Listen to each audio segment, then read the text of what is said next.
Soy Soledad Herrera y vivo aquí en Puebla, México. Mi historia es una de esas que duelen tanto que por años prefería no contarla, pero ahora sé que debo hacerlo porque tal vez, solo tal vez, pueda ayudar a otra mujer que esté pasando por algo parecido. Les voy a platicar sobre el día más oscuro de mi vida, pero también sobre cómo encontré la fuerza para recuperar lo que era mío. Porque créanme, hermanas, nunca es tarde para luchar por nuestros hijos, nunca es tarde para hacer justicia, y nunca es tarde para demostrar que las mujeres como nosotras tenemos una fuerza que ni nosotras mismas conocemos, hasta que la vida nos pone contra la pared. Si esta historia les llega al corazón, por favor denle like a este video, suscríbanse a nuestro canal y compartan en los comentarios de qué país nos están viendo. Ah, y si aparece el botoncito de hype, no duden en presionarlo para ayudar a que esta historia llegue al máximo de personas posible. Porque historias como esta necesitan ser escuchadas. Acomódense bien porque esta historia va a remover muchos sentimientos. Va a haber momentos donde van a querer gritarle a la pantalla, van a sentir coraje, van a querer abrazarme, y al final, espero que se vayan con la certeza de que siempre hay esperanza. Lo que les voy a contar pasó hace algunos años, pero los detalles están grabados en mi memoria como si hubiera sido ayer. Fue un proceso largo, doloroso, lleno de traiciones que jamás pensé que podría vivir, pero también lleno de descubrimientos sobre mi propia fortaleza. Respiren hondo conmigo porque vamos a iniciar este viaje juntas, y les adelanto que aunque van a escuchar cosas que les van a doler, al final van a entender por qué me tomé tanto tiempo para contar esta historia y por qué ahora siento que es mi deber compartirla. Era el año 2005, y en ese entonces yo tenía 47 años. Vivía en una casita humilde en la colonia San José, aquí en Puebla, con mis dos tesoros, Juanito de 8 años y María de 6. Éramos una familia pequeña pero unida, de esas que se las arregla con poco, pero siempre con mucho amor. Mi esposo había muerto cuando María apenas tenía 2 añitos, en un accidente de trabajo en la construcción. Desde entonces, yo sola había sacado adelante a mis niños trabajando de todo, limpiando casas, vendiendo comida en la escuela, haciendo costuras por las tardes. No teníamos lujos, pero nunca les faltó un plato de comida caliente, ni un abrazo antes de dormir. Vivíamos en una casa de 2 cuartos que habíamos heredado de mis papás. Era pequeña, con paredes de concreto que se habían pintado tantas veces que ya no recordaba el color original. Un patiecito donde María jugaba con sus muñecas y donde Juanito pateaba su pelota de fútbol desinflada. La cocina era chiquita. Apenas cabía la estufa de 2 hornillas y un refrigerador que ya tenía más años que mis hijos, pero que todavía jala por el milagro de Dios. En esa época nuestra rutina era sagrada. Yo me levantaba a las 5 de la mañana para preparar el desayuno. Frijolitos refritos, tortillas calientitas y un cafecito de olla que hacía rendir toda la semana. Los niños se alistaban para la escuela mientras yo les trenzaba el cabello a María y le revisaba la tarea a Juanito. Eran momentos sencillos, pero llenos de esa felicidad que solo entiende quien ha aprendido a valorar lo pequeño. Juanito era un niño muy despierto, moreno como su papá, con unos ojitos negros que brillaban cuando me platicaba sobre sus clases o cuando me presumía que había ganado en las canicas. Era noble, siempre cuidaba a su hermanita, le cargaba la mochila cuando se cansaba y le compartía su torta cuando ella se le olvidaba la suya. María, por su parte, era una niñita dulce, con el cabello largo y rizado que le llegaba hasta la cintura. Le encantaba ayudarme en la cocina, parándose en una silla para alcanzar la mesa y hacer tortillitas chiquitas que salían chuecas, pero que comíamos con tanto gusto. Los domingos íbamos a misa en la parroquia de San José. Nos arreglábamos con la mejor ropa que teníamos. Yo me ponía mi vestido azul marino que había comprado en el tianguis. María su vestidito blanco con flores rosas que le había cosido yo misma. Y Juanito su pantalón de vestir, que ya le estaba quedando corto pero que ainda servía. Después de misa, nos comprábamos un elote o un arraspado, y era nuestro lujo de la semana. En esos días, Nuestra mayor preocupación era juntar para los útiles escolares o para cuando se descompusiera algo en la casa. Yo tenía mis clientes fijas para la limpieza. La señora Carmen, que vivía en el centro, la familia Rodríguez, que tenía una casa grande en la colonia Anzures, y doña Esperanza, que me pagaba muy bien porque le ayudaba también con sus papeles del negocio que tenía. Con eso, más lo que ganaba vendiendo quesadillas afuera de la secundaria, lograba que nos alcanzara para todo. Los niños iban a la escuela primaria Benito Juárez, que quedaba a 5 cuadras de la casa. Todas las mañanas los acompañaba hasta la esquina y todas las tardes los esperaba ahí mismo. Era una rutina que me daba seguridad, saber que estaban bien, que llegaban puntuales, que sus maestros estaban contentos con ellos.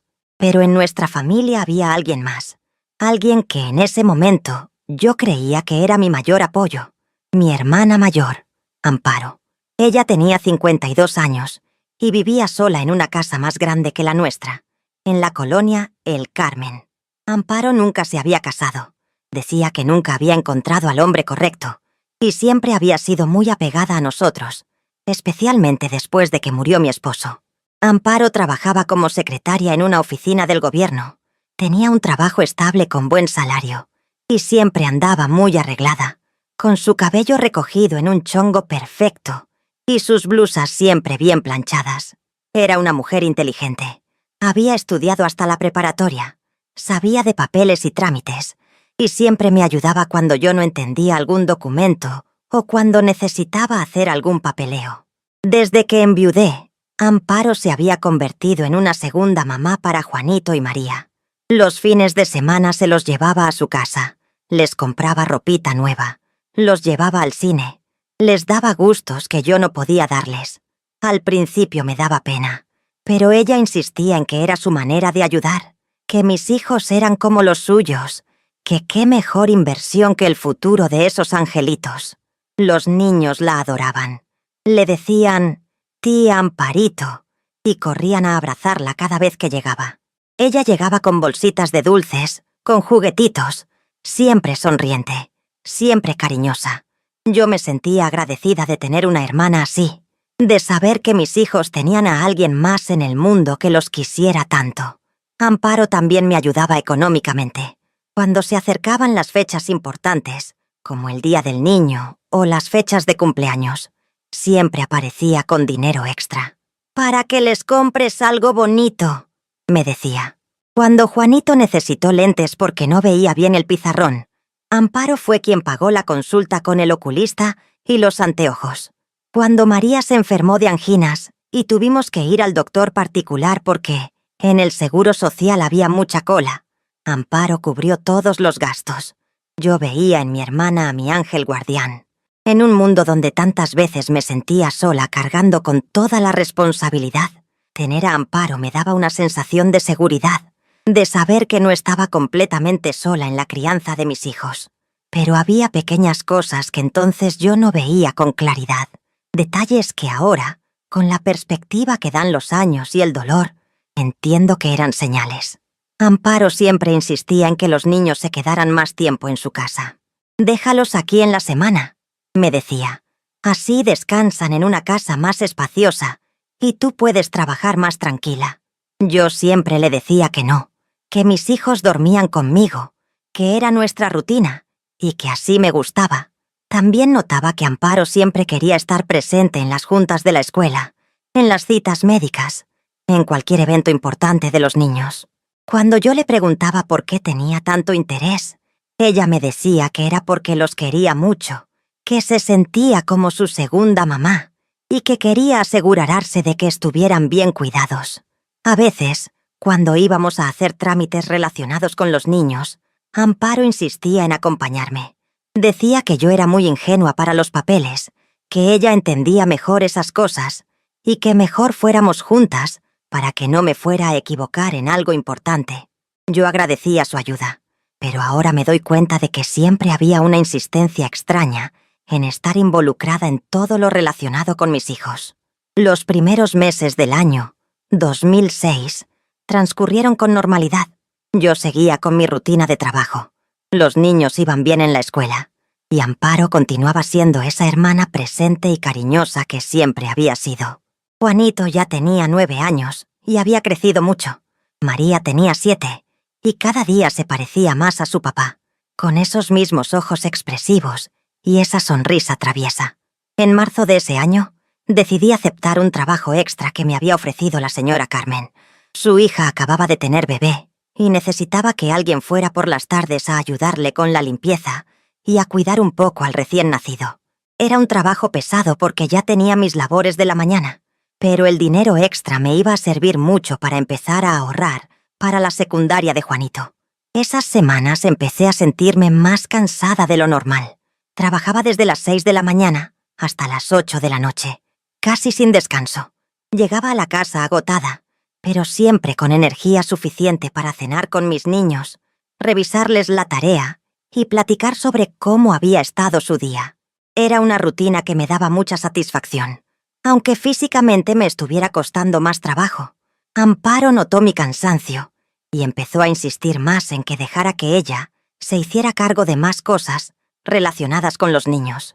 «Soledad, te ves muy cansada», me decía. «Deja que yo recoja a los niños de la escuela algunos días. Deja que se queden a cenar en mi casa cuando tengas trabajo tarde. No te hagas la mártir. Acepta ayuda». Yo acepté que algunos días ella recogiera a los niños de la escuela cuando yo tenía trabajo hasta más tarde, pero siempre insistí en que por las noches regresaran a dormir conmigo. Era algo que no estaba dispuesta a negociar. Mis hijos dormían en casa, conmigo. Esa era mi línea que no se podía cruzar.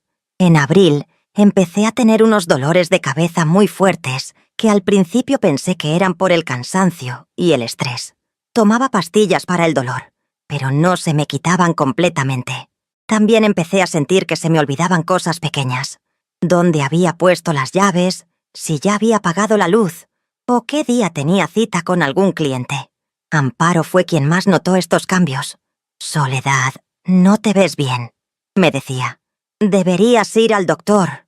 Esos dolores de cabeza no son normales. Y te he visto más distraída. Ayer me preguntaste 3 veces la misma cosa». Yo le restaba importancia.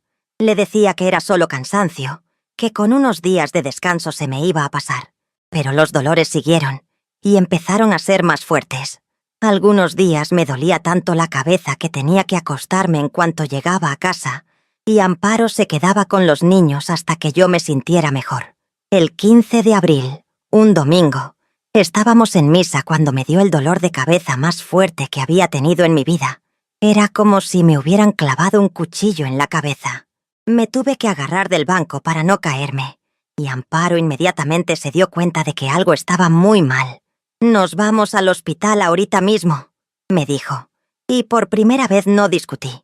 El dolor era insoportable, sentía náuseas y tenía la vista borrosa. Los niños estaban asustados. María empezó a llorar al verme así, y Juanito me agarró de la mano con tanta fuerza que me dolió. Amparo nos llevó en su coche al Hospital General. En el camino, yo apenas podía mantener los ojos abiertos. El dolor era demasiado intenso. Recuerdo que Juanito me decía: «Mamita, ya vas a estar bien, ya vas a estar bien». Y María lloraba quedito desde el asiento de atrás. En el hospital, después de varias horas de estudios, el doctor Hernández me explicó que tenía un problema serio de presión arterial que había afectado mis vasos sanguíneos en el cerebro. Me dijo que era algo que se había estado desarrollando durante meses, posiblemente años, y que yo no me había dado cuenta porque los síntomas habían sido graduales. «Señora Herrera», me dijo el doctor, «usted necesita ser internada inmediatamente. Su presión está peligrosamente alta y necesitamos bajarla lentamente para evitar complicaciones mayores. Esto no es algo que pueda tratar en casa con pastillas». Yo me negué rotundamente. «Doctor, yo no me puedo quedar internada. Tengo 2 niños pequeños que dependen de mí. No tengo quien se haga cargo de ellos. Mejor démeme medicinas más fuertes y yo me cuido en casa». El doctor fue muy claro conmigo. Me explicó que si no me quedaba internada, podía tener algo mucho peor. Posiblemente un derrame cerebral que me podía dejar paralizada o incluso matarme.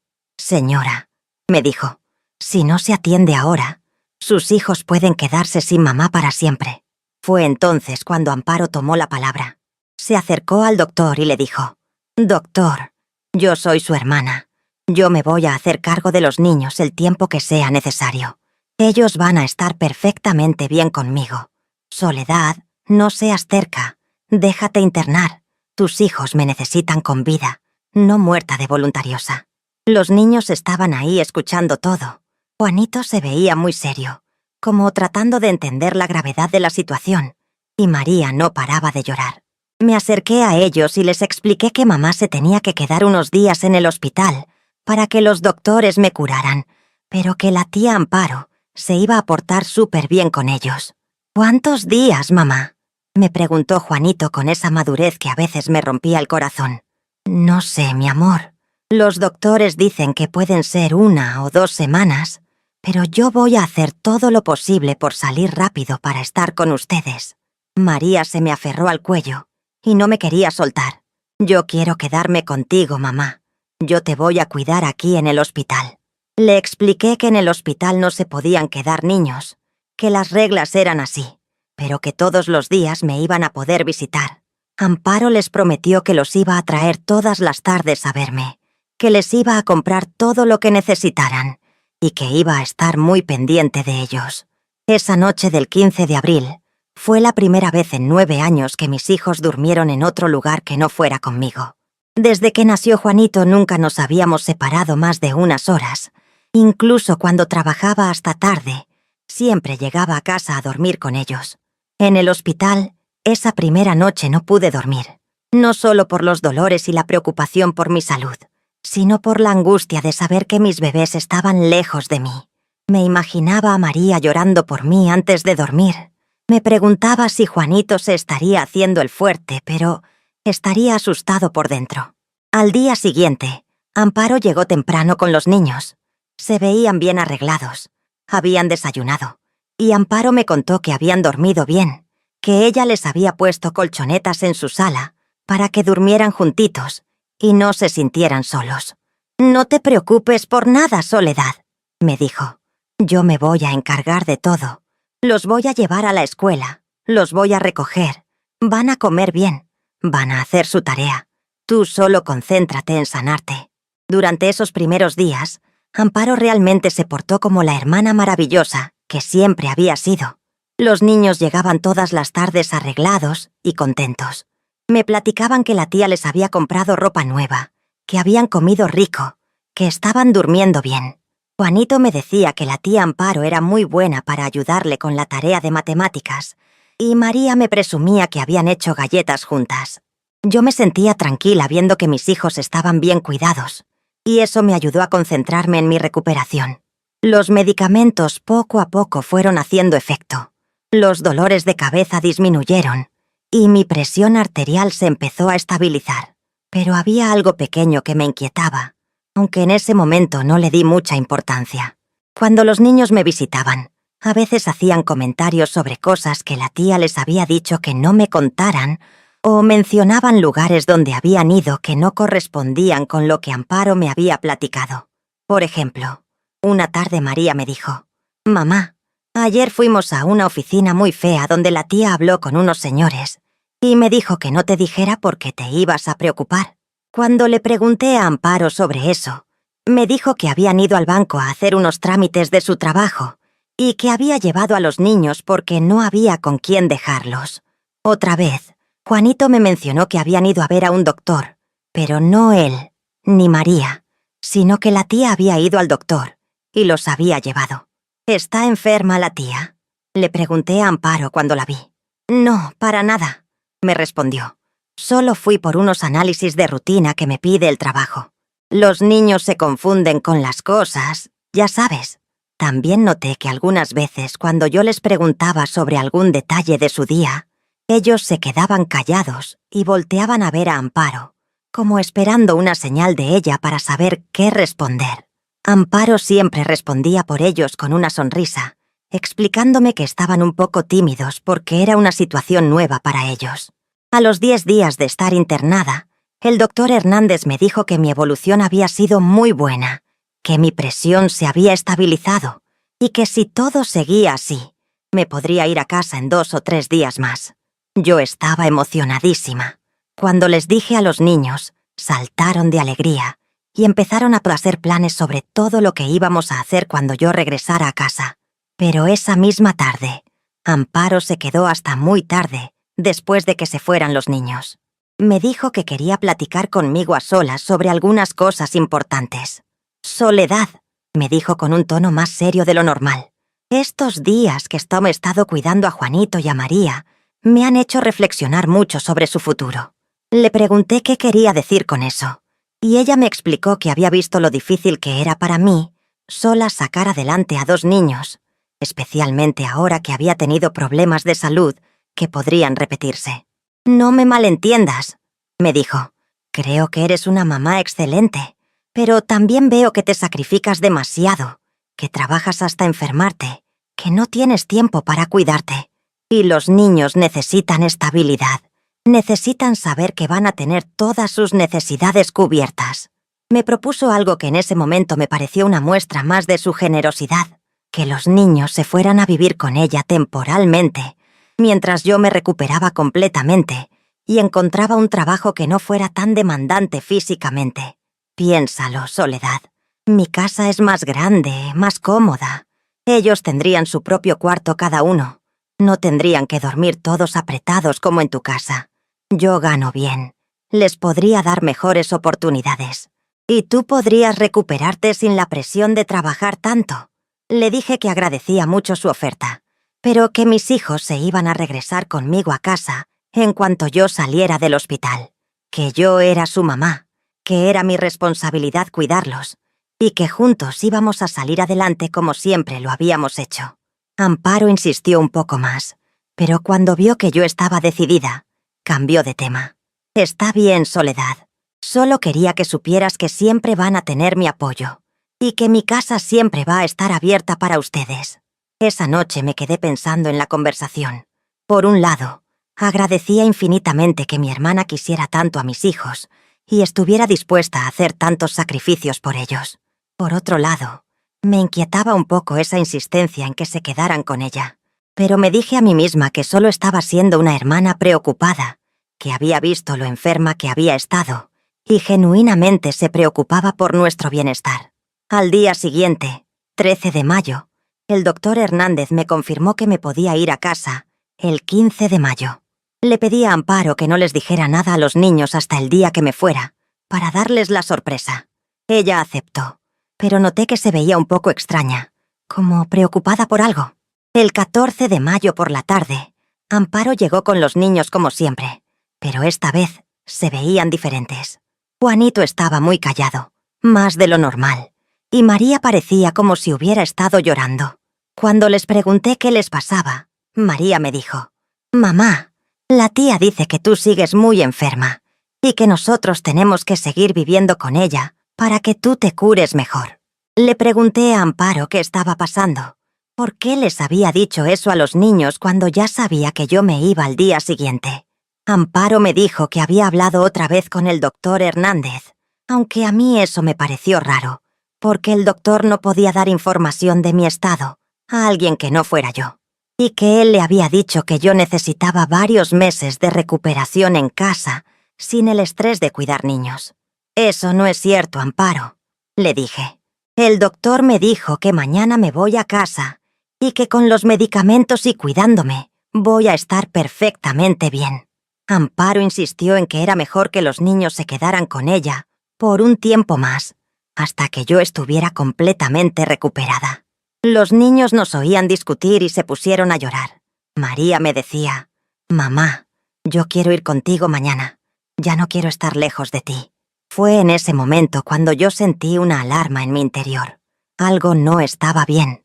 La insistencia de Amparo, la forma como los niños se veían asustados, la manera como ella había cambiado de tema cada vez que yo le preguntaba detalles específicos sobre las cosas que hacían durante el día. Le dije firmemente a Amparo que los niños se venían conmigo a casa al día siguiente, que agradecía enormemente todo lo que había hecho por nosotros, pero que ya era hora de que regresáramos a nuestra vida normal. Amparo se puso muy seria y me dijo algo que hasta el día de hoy me da escalofríos. Soledad, tal vez no sea tan fácil como tú crees. Los niños ya se han acostumbrado a su nueva vida conmigo. Ya tienen una rutina establecida. No sería justo para ellos volver a cambiar todo otra vez. Amparo, le dije, son mis hijos. Ellos viven conmigo, punto. Ella se despidió esa noche de una manera muy fría, muy diferente a como había sido durante todos esos días. Les dijo a los niños que al día siguiente hablarían sobre lo que iba a pasar, y se fueron. Esa noche no pude dormir de la preocupación. Había algo en la actitud de Amparo que no me gustaba nada, pero no podía imaginar qué era exactamente. Solo sabía que al día siguiente me iba a casa con mis hijos, sin importar lo que dijera mi hermana. El 15 de mayo de 2006 fue el día que cambió mi vida para siempre, pero no de la manera que yo esperaba. Me levanté tempranito en el hospital, súper emocionada porque por fin iba a regresar a casa con mis niños. Había empacado las pocas cosas que tenía ahí, me había arreglado lo mejor que pude, y estaba contando los minutos para que llegara Amparo con Juanito y María. El doctor Hernández pasó a darme de alta oficialmente alrededor de las 10 de la mañana. Me explicó otra vez sobre los medicamentos que tenía que tomar. Me dio indicaciones sobre el tipo de alimentación que debía seguir y me dijo que tenía que regresar en 2 semanas para un chequeo. Todo parecía estar perfectamente bien. Mi presión había bajado a niveles normales y él estaba muy optimista sobre mi recuperación. Llamé por teléfono a la casa de Amparo para avisarle que ya me habían dado de alta, pero nadie contestó. Pensé que tal vez habían salido a desayunar o a comprar algo para celebrar mi regreso. Decidí tomar un taxi hasta la casa de mi hermana para recoger a los niños y después irnos todos juntos a nuestra casita. El camino hasta la colonia, el Carmen, se me hizo eterno. Iba imaginándome la cara de sorpresa y alegría de Juanito y María cuando me vieran llegar. Me los imaginaba corriendo hacia mí, abrazándome, preguntándome 1000 cosas sobre cuándo nos íbamos a casa. Tenía tantas ganas de abrazarlos, de volver a nuestra rutina, de cocinar para ellos, de verlos dormirse en sus camitas. Llegué a la casa de Amparo alrededor de las 11 de la mañana. La casa se veía rara. Las cortinas estaban cerradas y no se escuchaba ningún ruido. Toqué la puerta varias veces, pero nadie me abrió. Grité sus nombres. ¡Amparo! ¡Juanito! ¡María! Pero no obtuve respuesta. Me quedé parada en esa puerta por más de 1 hora, tocando, gritando, preguntándome qué estaría pasando.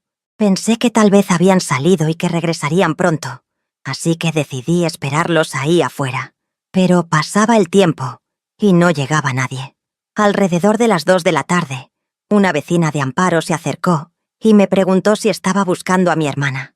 Le dije que sí, que había salido del hospital y venía por mis hijos.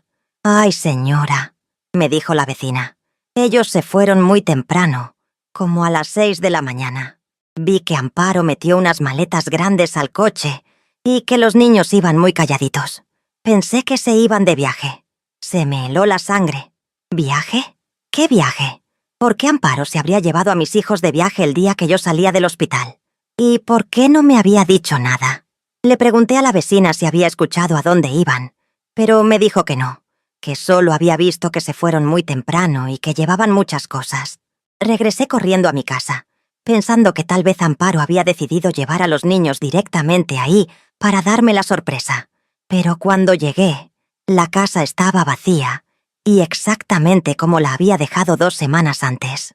No había ninguna señal de que hubieran estado ahí. Fue entonces cuando empecé a sentir una desesperación que nunca había experimentado en mi vida. ¿Dónde estaban mis hijos? ¿Por qué Amparo no me había dicho que se iban a ir a algún lado? ¿Por qué habían salido tan temprano si sabía que yo iba a salir del hospital ese día? Traté de llamar a Amparo por teléfono desde la tienda de la esquina, pero su teléfono sonaba, y sonaba sin que nadie contestara. Llamé a su trabajo, pero me dijeron que había pedido 1 semana de vacaciones y que no sabían cuándo iba a regresar. Esa tarde fue una de las más desesperantes de mi vida.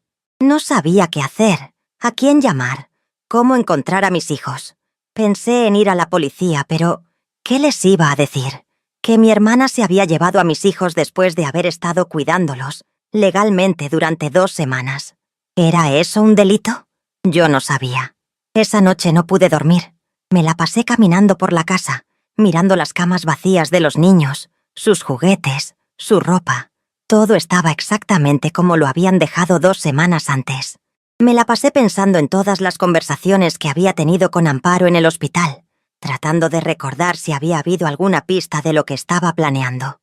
Al día siguiente, 16 de mayo, muy temprano fui otra vez a la casa de Amparo. Seguía cerrada. Seguía sin haber nadie. Hablé con más vecinos, pero nadie sabía nada específico. Todos me decían lo mismo, que los habían visto salir muy temprano con maletas. Decidí ir a la escuela de los niños a preguntar si Amparo había dicho algo sobre sacarlos de clases o sobre algún viaje. La directora, la maestra Rodríguez, me recibió con mucha sorpresa. «Señora Herrera», me dijo, «qué bueno que viene. Su hermana vino el viernes pasado y nos trajo unos papeles para cambiar a los niños de escuela. Dijo que se iban a mudar a otra ciudad por su trabajo y que necesitaba las boletas de calificaciones y los expedientes para inscribirlos en la nueva escuela». Se me cayó el mundo. «¿Qué papeles, maestra? ¿Qué ciudad?» La maestra me enseñó una carta que supuestamente yo había escrito, autorizando a Amparo a cambiar a los niños de escuela por motivos de mudanza. La letra se parecía a la mía, pero yo jamás había escrito esa carta. «Maestra», le dije con la voz temblorosa, «yo nunca escribí esa carta. Yo estaba internada en el hospital. Mis hijos no se van a cambiar de escuela. No nos vamos a mudar a ningún lado». La maestra se puso muy seria y me preguntó si estaba segura de lo que me estaba diciendo. Le expliqué toda la situación, que había estado internada, que Amparo había estado cuidando a los niños, que había salido del hospital esperando encontrarlos y que habían desaparecido. «Señora Herrera, esto es muy grave», me dijo la maestra. «Si lo que usted me dice es cierto, su hermana se llevó a los niños sin su autorización y falsificó documentos. Usted tiene que ir inmediatamente a poner una denuncia». Salí de la escuela temblando de los nervios y fui directamente a la delegación de policía. Ahí me atendió un comandante que se llamaba Ramírez, un hombre mayor que me escuchó con mucha paciencia, mientras yo le contaba toda la historia entre lágrimas. «Señora», me dijo el comandante, «lo que me está contando es muy serio. Su hermana podría estar cometiendo un delito de sustracción de menores. Vamos a levantar la denuncia inmediatamente y vamos a emitir una alerta para ubicarla». Fue en ese momento, cuando estaba dando mis datos para la denuncia, que el comandante me hizo una pregunta que me cambió la vida. «Señora, usted tiene todos los documentos de sus hijos, actas de nacimiento originales, certificados, ¿todo en orden?» Le dije que sí, que todos los documentos estaban en mi casa, en una caja donde yo guardaba todos los papeles importantes. «Perfecto», me dijo. «Va a necesitar traer todo eso para que podamos proceder con la denuncia oficial». Regresé corriendo a mi casa y busqué la caja donde guardaba todos los documentos importantes. Ahí estaban nuestras identificaciones, el acta de defunción de mi esposo, algunos recibos, las escrituras de la casa, pero no estaban las actas de nacimiento de los niños. Busqué por toda la casa, revisé cada cajón, cada rincón, cada lugar donde pudiera haber puesto esos documentos. No estaban por ningún lado. Lo único que encontré fue una nota, con la letra de Amparo, que decía: «Soledad, los documentos que necesitas están seguros. Hablaremos pronto». Regresé a la delegación sin las actas de nacimiento, y el comandante me dijo que sin esos documentos era más difícil proceder, pero que podíamos sacar copias certificadas en el registro civil para poder levantar la denuncia. Fuimos al registro civil, y fue ahí donde recibí el golpe más fuerte de mi vida. Cuando la empleada buscó las actas de nacimiento de Juan Herrera y María Herrera, me dijo algo que no podía creer. «Señora, aquí no aparecen registrados niños con esos nombres como hijos suyos». «¿Cómo que no aparecen?», le pregunté. «Señorita, yo registré a mis hijos aquí mismo cuando nacieron. Juanito hace 9 años. María hace 7 años». La empleada revisó otra vez en su sistema y luego me preguntó: «¿No será que están registrados con otro apellido o con otros nombres?». Fue entonces cuando decidió hacer una búsqueda más amplia y lo que encontró me hizo caer de rodillas ahí mismo en el registro civil. Juan y María aparecían registrados, pero no como hijos de Soledad Herrera. Aparecían como hijos de Amparo Herrera. Señora, me dijo la empleada con mucha delicadeza, según nuestros registros, estos niños son hijos legales de la señora Amparo Herrera. Fueron registrados por ella como madre desde el momento del nacimiento. No podía respirar. No podía pensar. No podía entender lo que estaba escuchando. ¿Cómo era posible que mis propios hijos, los niños que yo había parido, que había amamantado, que había criado durante todos estos años, aparecieran legalmente como hijos de mi hermana? El comandante Ramírez, que me había acompañado al registro civil, me ayudó a sentarme y me dio un vaso de agua. Señora Herrera, me dijo, esto cambia completamente la situación. Si legalmente los niños aparecen como hijos de su hermana, técnicamente ella no está cometiendo ningún delito al tenerlos con ella. ¡Pero son mis hijos!, le grité. Yo los parí. Yo los he criado toda la vida. Todo el mundo lo sabe. Señora, yo le creo, me dijo el comandante. Pero legalmente, según los documentos oficiales, usted no es la madre de esos niños. Para que podamos ayudarla, usted va a necesitar demostrar que hubo fraude en esos registros. Salí del registro civil como en una pesadilla. No podía creer lo que había escuchado. Mi hermana, la persona en quien más había confiado en el mundo, había registrado a mis hijos como suyos desde el momento en que nacieron. ¿Cómo era posible? ¿Cómo no me había dado cuenta durante todos estos años? Esa noche me la pasé recordando el día que nació Juanito. Recordé que Amparo había estado conmigo en el hospital, que había sido ella quien se había encargado de todos los trámites, porque yo estaba muy débil después del parto. Recordé que también había estado presente cuando nació María, y que otra vez se había hecho cargo de los papeles. En ese momento entendí la magnitud de la traición. Amparo había planeado esto durante años. Desde el momento en que nacieron mis hijos, ella había estado creando una realidad legal paralela, donde ella era la madre. Todos esos años que yo pensé que estaba siendo una hermana generosa y cariñosa, en realidad estaba preparando el terreno para quitarme a mis hijos cuando ella considerara que era el momento adecuado. Entendí por qué siempre había insistido en estar presente en las citas médicas, en las juntas escolares, en todos los trámites relacionados con los niños. Entendí por qué siempre había querido que se quedaran más tiempo en su casa, por qué siempre había hablado de lo difícil que era para mí criarlos sola, por qué siempre había insinuado que ella podría darles mejores oportunidades. También entendí por qué durante esos días en el hospital había habido esas visitas misteriosas a oficinas, esas conversaciones que los niños no me podían contar, esas idas al doctor, que no habían sido para Amparo, sino probablemente para completar algunos trámites legales de los que yo no tenía idea.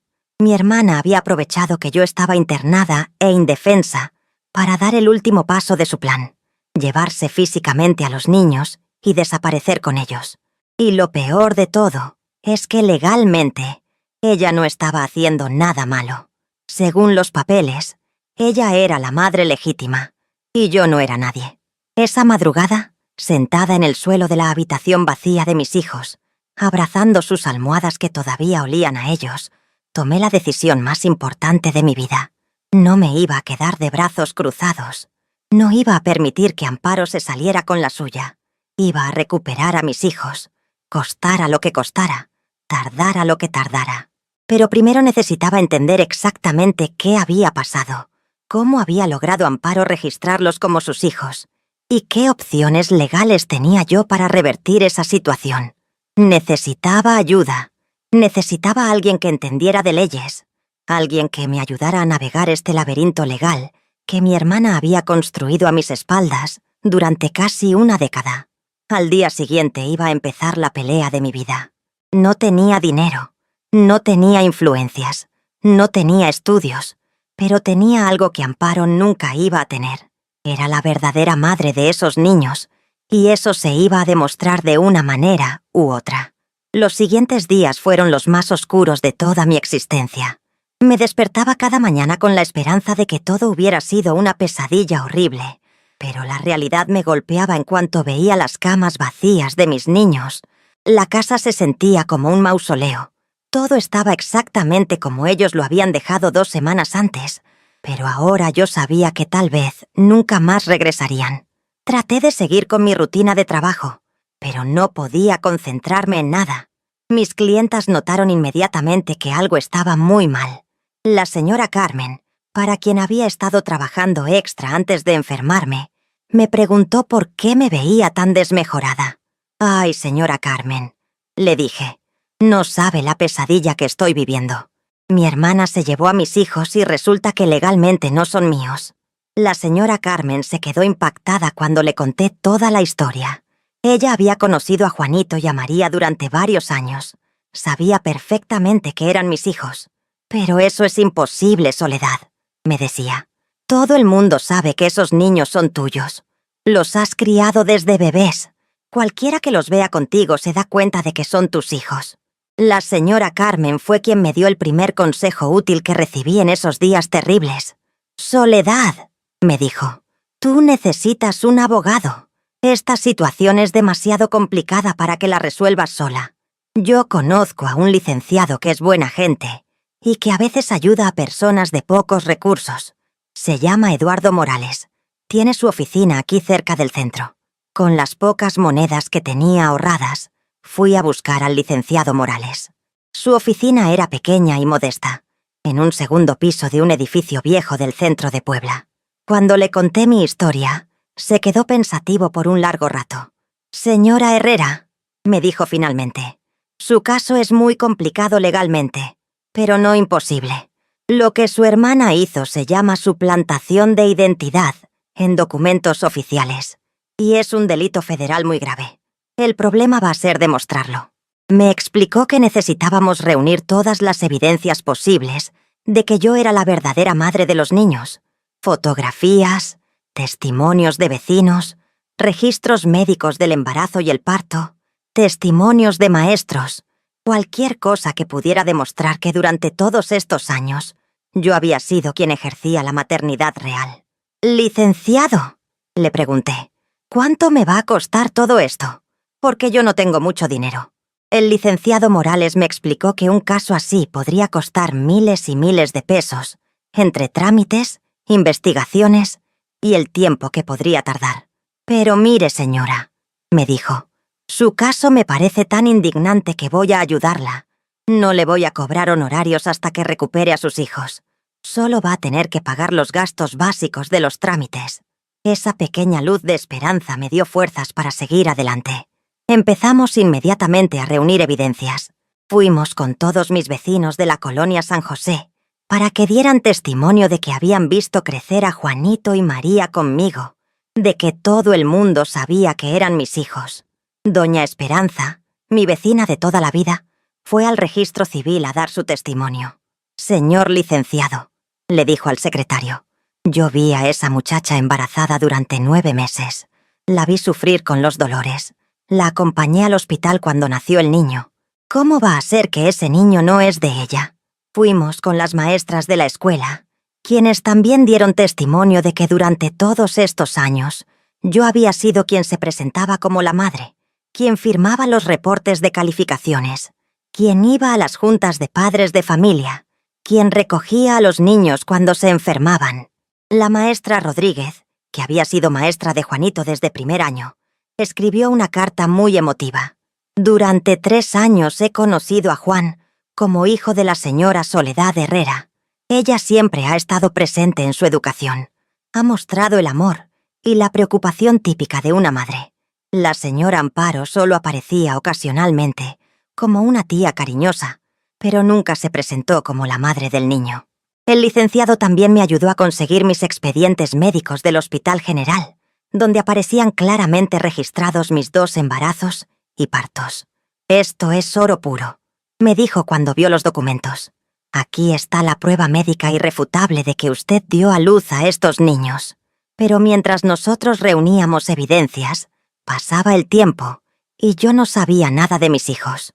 No sabía dónde estaban, cómo estaban, si estaban bien, si me extrañaban, si entendían por qué no había regresado por ellos como les había prometido. Una noche, mientras revisaba unas fotografías de los niños para incluir en el expediente legal, encontré una foto donde estábamos los tres juntos, con Amparo en el cumpleaños de María del año anterior. En esa foto, Amparo tenía una sonrisa extraña, como si supiera algo que los demás no sabíamos. Me quedé viendo esa foto durante horas, tratando de encontrar pistas en su expresión sobre cuándo había comenzado a planear todo esto. A las 2 semanas de haber iniciado el proceso legal, el licenciado Morales recibió una llamada que nos dio una pista importante. Era de un investigador privado que había estado tratando de localizar a Amparo para notificarle sobre la demanda que habíamos interpuesto. «Licenciado», le dijo el investigador, «encontré el rastro de la señora Amparo Herrera. Se fue a Guadalajara, Jalisco, rentó una casa en la colonia americana y registró a los niños en una escuela privada de esa zona». Mi corazón empezó a latir muy fuerte cuando escuché eso. Mis niños estaban en Guadalajara, a cientos de kilómetros de distancia, pero al menos ya sabía dónde buscarlos. «¿Podemos ir por ellos, licenciado?», le pregunté. «¿Podemos ir a traerlos?». El licenciado me explicó que no era tan sencillo. «Señora, legalmente los niños siguen siendo hijos de su hermana. Si vamos y nos los llevamos sin una orden judicial, nosotros seremos los que estemos cometiendo un delito. Tenemos que hacer las cosas por la vía legal, aunque tarde más tiempo». Pero me dijo que sí podíamos ir a Guadalajara para intentar hablar con Amparo, para entender por qué había hecho lo que había hecho, y para tratar de llegar a algún acuerdo mientras se resolvía el caso legal. Con los pocos ahorros que me quedaban y un préstamo que me hizo la señora Carmen, compré un boleto de autobús a Guadalajara. El licenciado no pudo acompañarme por motivos de trabajo, pero me dio la dirección exacta donde estaba viviendo Amparo con mis hijos. El viaje en autobús fueron las 6 horas más largas de mi vida. Me la pasé imaginando cómo sería el reencuentro con Juanito y María, qué les había dicho Amparo sobre por qué yo no había regresado por ellos, cómo iban a reaccionar cuando me vieran. También pensaba en qué le iba a decir a Amparo cuando la viera frente a frente. ¿Cómo confrontas a la persona que más has querido en tu vida cuando descubres que te ha traicionado de la manera más cruel que se puede imaginar? Llegué a Guadalajara un martes por la mañana, muy temprano. La dirección que me había dado el investigador quedaba en una colonia que se veía de clase media, con casas más bonitas y más grandes que las de nuestro barrio en Puebla. Era obvio que Amparo había elegido ese lugar, porque podía darles a los niños un nivel de vida más alto del que yo podía ofrecerles. Me quedé parada frente a la casa durante casi 1 hora, tratando de armarme de valor para tocar la puerta. Era una casa de 2 pisos, pintada de color beige, con un jardincito al frente y rejas de hierro forjado. Se veía muy bonita, muy acogedora, el tipo de casa donde cualquier niño sería feliz. Finalmente toqué el timbre. Escuché pasos adentro y luego la voz de Amparo preguntando quién era. «Soy yo, Amparo. Soy Soledad». Hubo un silencio largo y luego escuché la voz de María gritando. «¡Es mi mamá! ¡Es mi mamá!». También escuché la voz de Juanito preguntando, «¿En serio es mi mamá?». Amparo abrió la puerta, pero solo un poquito, y me vio con una expresión que nunca le había visto antes. No era sorpresa, no era alegría, no era culpa. Era como una mezcla de molestia y resignación, como si hubiera estado esperando que este momento llegara, pero hubiera preferido que no fuera tan pronto. «Hola, Soledad», me dijo con una voz muy calmada. «¿Cómo llegaste hasta acá? ¿Cómo crees que llegué, Amparo? Buscando a mis hijos. ¿Dónde están? ¿Están bien?». En ese momento aparecieron Juanito y María detrás de ella, y mi corazón se llenó de alegría y dolor al mismo tiempo. Se veían bien, estaban limpios, bien vestidos, pero había algo en sus caras que no me gustaba. Se veían confundidos, como si no supieran si alegrarse de verme o no. «Mamita», gritó María, y se me echó encima a abrazarme. «¿Por qué no regresaste por nosotros? La tía dijo que estabas muy enferma y que no podías cuidarnos». Juanito se acercó más despacio, pero también me abrazó. «Mamá, ¿ya estás bien? Ya nos vamos a casa». Antes de que pudiera responder, Amparo intervino. «Niños, vayan adentro. Mamá Amparo y mamá Soledad necesitan platicar a solas». Fue cuando escuché que les había enseñado a llamarla Mamá Amparo, que sentí una furia que nunca había experimentado en mi vida. Esta mujer no solo me había quitado a mis hijos legalmente, sino que los estaba confundiendo, haciéndoles creer que tenían dos mamás. Amparo, le dije tratando de controlar mi voz. Tenemos que hablar. Ahora. Amparo me dejó entrar a la sala, pero mantuvo a los niños en sus cuartos. La casa por dentro era aún más bonita de lo que se veía desde afuera. Muebles nuevos, televisión grande, todo muy limpio y ordenado. Era obvio que mis hijos estaban viviendo mucho mejor materialmente de lo que habían vivido conmigo, y eso me dolió en el alma, aunque sabía que el dinero nunca podría reemplazar el amor verdadero de una madre. Soledad, me dijo Amparo sentándose frente a mí con una actitud muy serena. Sé que estás molesta, pero necesitas entender que todo lo que hice fue por el bien de Juanito y María. Ellos merecen tener una vida estable, sin las preocupaciones económicas que siempre han tenido contigo. ¿Por el bien de ellos? Le grité sin poder controlarme más.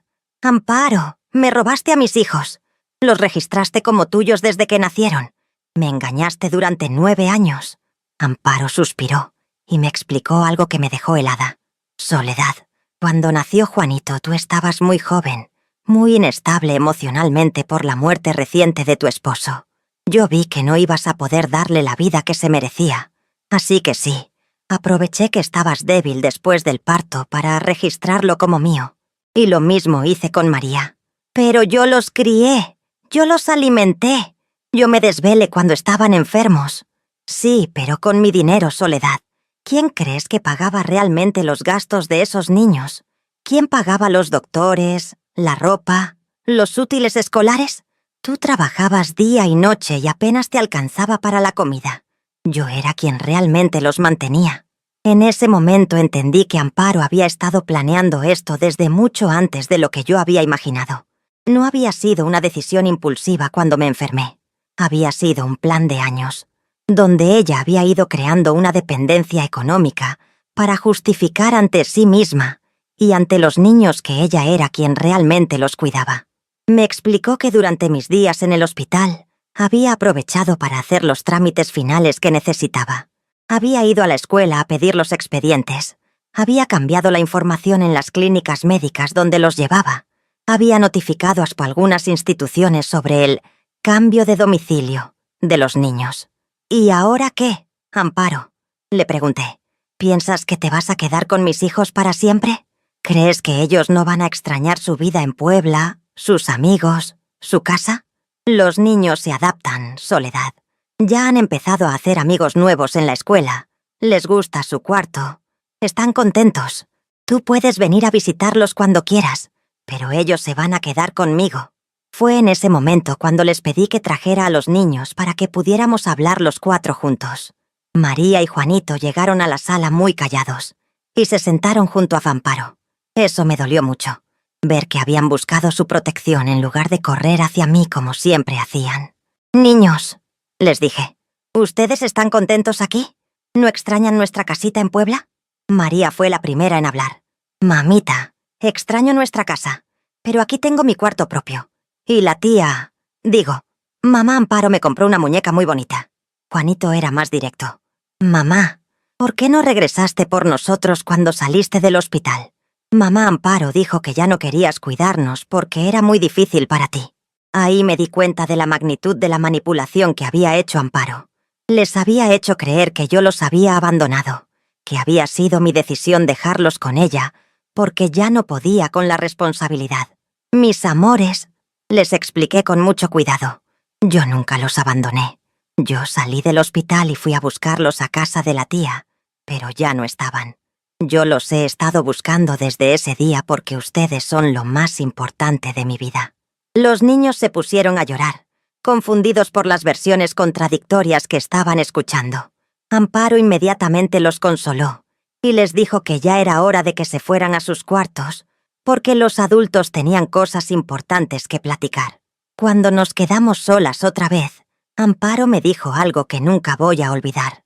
«Soledad, tú siempre has sido muy egoísta. Siempre has pensado en lo que tú quieres, en lo que tú sientes, pero nunca te has puesto a pensar en lo que es mejor para Juanito y María. Yo les puedo dar educación privada, una casa cómoda, viajes, oportunidades que contigo jamás van a tener.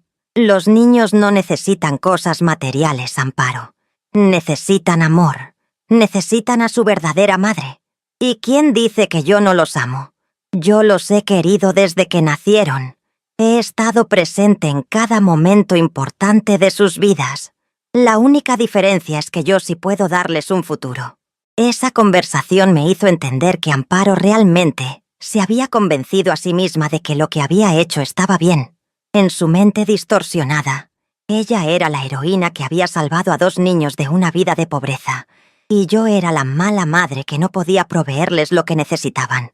Me quedé esa noche en un hotel barato cerca de la casa, tratando de procesar todo lo que había escuchado y visto. Los niños se veían bien físicamente, pero era obvio que estaban confundidos emocionalmente. No sabían a quién creerle. No entendían por qué había 2 versiones tan diferentes de la misma historia. Al día siguiente regresé temprano a la casa de Amparo, decidida a pelear por mis hijos.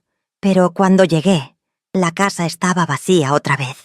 Los vecinos me dijeron que habían visto a Amparo meter maletas al coche muy temprano por la mañana y que se había ido con los niños. Regresé a Puebla con el corazón destrozado, pero con una determinación más fuerte que nunca. Ahora sabía exactamente con qué tipo de persona estaba tratando. Amparo no era la hermana generosa y cariñosa que yo había creído toda mi vida. Era una mujer manipuladora que había planeado durante años robarme lo que más amaba en el mundo. Durante el viaje de regreso en el autobús, empecé a planear mi estrategia. No podía seguir reaccionando emocionalmente a los movimientos de Amparo. Tenía que ser más inteligente, más calculadora, más paciente. Tenía que pensar como ella pensaba, pero con la ventaja de que yo tenía la verdad de mi lado. Lo primero que hice al llegar a Puebla fue reunirme con el licenciado Morales para contarle todo lo que había pasado en Guadalajara. Él tomó notas detalladas de la conversación que había tenido con Amparo, especialmente de las cosas que ella había admitido sobre haber registrado a los niños como suyos, aprovechándose de mi estado después del parto.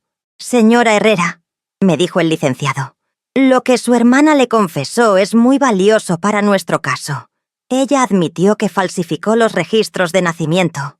Eso es una confesión de culpabilidad, aunque no la tengamos grabada. Me explicó que necesitábamos una estrategia de varios frentes. Por un lado, seguir con el proceso legal para demostrar la falsificación de documentos. Por otro lado, documentar todo lo que pudiéramos sobre la situación actual de los niños para demostrar que habían sido trasladados sin mi consentimiento y que estaban siendo manipulados psicológicamente. «Licenciado», le pregunté, «¿cuánto tiempo puede tardar todo este proceso legal?» «Señora, estos casos pueden durar años. Su hermana tiene la ventaja legal en este momento, y ella lo sabe. Va a hacer todo lo posible por retrasar el proceso y por convencer a los niños de que su versión de la historia es la correcta». Fue entonces cuando el licenciado me propuso algo que al principio me pareció imposible, pero que después entendí que era nuestra mejor opción.